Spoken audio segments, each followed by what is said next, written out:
Dans le thème Enjeux planétaires contemporains, nous allons traiter 2 chapitres. Le premier chapitre, Géothermie et propriétés thermiques de la Terre. Le deuxième chapitre étant la plante domestiquée. L'énergie provenant de l'intérieur du globe, ou énergie géothermique, constitue le moteur de la tectonique des plaques. Cette énergie peut s'avérer une ressource intéressante pour subvenir aux besoins des populations humaines. De nombreuses manifestations à la surface du globe attestent de la présence de matériaux chauds en profondeur. En effet, la présence de sources chaudes et l'augmentation de la température avec la profondeur, comme on peut le constater dans les mines par exemple, où on sait que plus une mine est profonde, plus il fait chaud, attestent de la présence de matériaux chauds en profondeur. Nous allons maintenant nous intéresser à 2 paramètres qui témoignent d'une énergie interne, le gradient géothermique et le flux géothermique. Le gradient géothermique est l'augmentation de la température avec la profondeur. Ce gradient est en moyenne de 30 degrés Celsius par kilomètre. C'est grâce à des forages que ce gradient géothermique a pu être mesuré, notamment au niveau de la péninsule de Kola, au nord de la Norvège, où le forage le plus profond existe, 12 262 mètres, où on a mesuré une température de 180 degrés Celsius. Ce gradient géothermique présente des variations. Il n'est pas toujours de 30 degrés pour 1 km, comme on peut le constater ici. Nous avons pour 1 km 90 degrés. C'est ce que l'on mesure au niveau de l'Alsace. Le flux géothermique correspond, lui, à la quantité d'énergie provenant de l'intérieur du globe, qui est évacuée à travers de la lithosphère par unité de surface et par unité de temps. Il est exprimé en milliwatts par mètre carré. Sa valeur s'échelonne entre moins de 40 milliwatts par mètre carré jusque dans les zones où le flux géothermique est le plus élevé, au-delà de 240 milliwatts par mètre carré. Sa valeur moyenne est de 65 milliwatts par mètre carré. Le flux géothermique et le gradient géothermique varient en fonction du contexte géodynamique. Ils sont plus faibles au niveau des plaines abyssales, des plateaux continentaux et des fosses océaniques.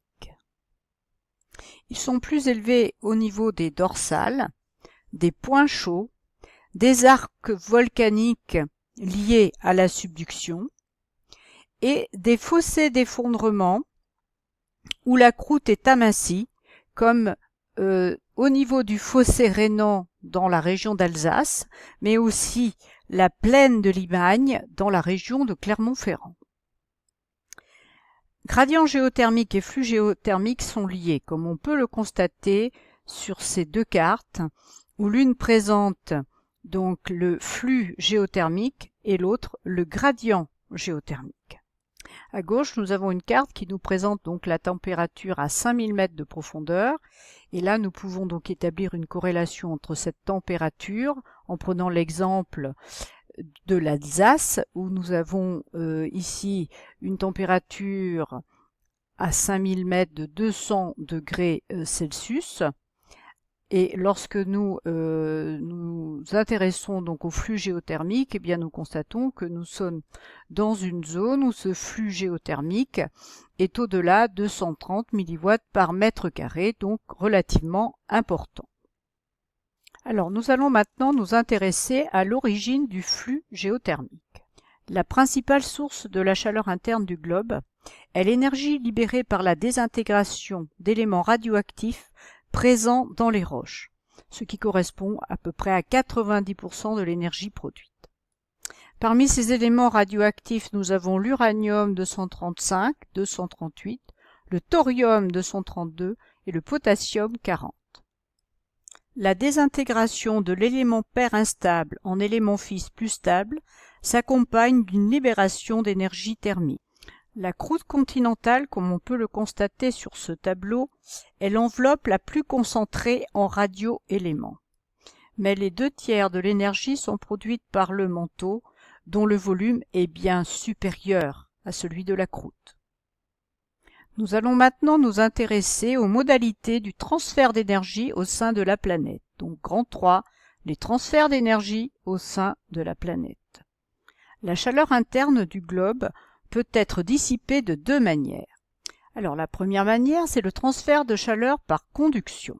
Alors comme on peut le voir à partir de la conduction de la chaleur se fait sans mouvement de matière. Alors pour donner un exemple de cette conduction, on prend une barre métallique que l'on va chauffer à une extrémité et on va donc mesurer la température tout le long de cette barre métallique et on constate donc que l'énergie thermique se transmet de proche en proche puisque l'extrémité de la barre va se réchauffer. La conduction permet donc un transfert de chaleur de proche en proche sans mouvement de matière. C'est un mode de transfert peu efficace. Donc comme il n'y a pas de mouvement matière, ce mouvement au niveau de la planète va intervenir au niveau d'un milieu rigide, c'est-à-dire la lithosphère. Ce mode de transfert de chaleur est responsable du gradient géothermique moyen, soit 30 degrés par kilomètre dans la croûte. Donc la deuxième manière qui intervient dans le transfert de chaleur, c'est la convection. Alors dans le cas de la convection, l'évacuation de la chaleur s'accompagne d'un mouvement de matière lié à des différences de densité. La matière chaude, comme on peut le constater sur cette modélisation, peu dense, remonte alors que la matière froide, plus dense, descend. Ce mode de transfert de chaleur est très efficace. Ce processus s'effectue dans des milieux ductiles comme le manteau et le noyau externe. Dans le noyau, la convection est responsable du champ magnétique terrestre. La convection dans le manteau implique des zones de remontée et de descente de matière. La vitesse moyenne des ondes sismiques est fonction de la profondeur, mais des variations de cette vitesse existent en raison de variations locales de température, donc de densité. La tomographie sismique est une méthode de mesure de ces écarts. Les anomalies positives correspondent à la traversée de matériaux froids, alors que les anomalies négatives traduisent la traversée de matériaux chauds, ce qui permet de localiser les zones de remontée et de descente de matière. Les zones de remontée correspondent à deux types de contextes géodynamiques, les dorsales et les points chauds. Au niveau des dorsales, les matériaux ascendants proviennent d'une zone peu profonde, sommet de la sténosphère, alors qu'au niveau des points chauds, le matériel provient d'une zone très profonde, limite manteau-noyau. Les dorsales sont des zones de remontée de très grande longueur, alors que les points chauds sont des zones de remontée ponctuelles. Les zones de descente correspondent aux zones de subduction, où une plaque lithosphérique océanique âgée et froide, donc dense, s'enfonce dans le manteau, comme on peut le voir sur ce document, où au niveau des îles Tonga, où la plaque âgée et froide plonge dans la sténosphère. Le plongement de la lithosphère océanique au niveau d'une zone de subduction, qui correspond à un mouvement de convection descendant, exerce une traction sur le reste de la plaque, contribuant au niveau de la dorsale à la divergence des plaques et à la remontée passive de matériaux mantéliques chauds, solides et peu profonds. Au niveau des dorsales, la remontée de matériaux chauds est associée à la production de lithosphère océanique. La production d'électricité se fait surtout dans les zones à activité magmatique, comme les arcs volcaniques de subduction, comme au niveau du pourtour du Pacifique ou au niveau des Antilles, des points chauds, comme donc au niveau de la Réunion, les zones de rifting, les dorsales, notamment au niveau de l'Islande, et les fossés d'effondrement, comme le fossé rhénan au niveau de l'est de la France. Ces zones présentent un flux géothermique et un gradient géothermique très supérieur à la moyenne. Dans ces zones, la remontée de magma augmente le flux géothermique. Les eaux chaudes prélevées en profondeur sont à des températures supérieure à 150 degrés et permettent la production d'électricité dans une centrale géothermique. On parle de géothermie de haute énergie.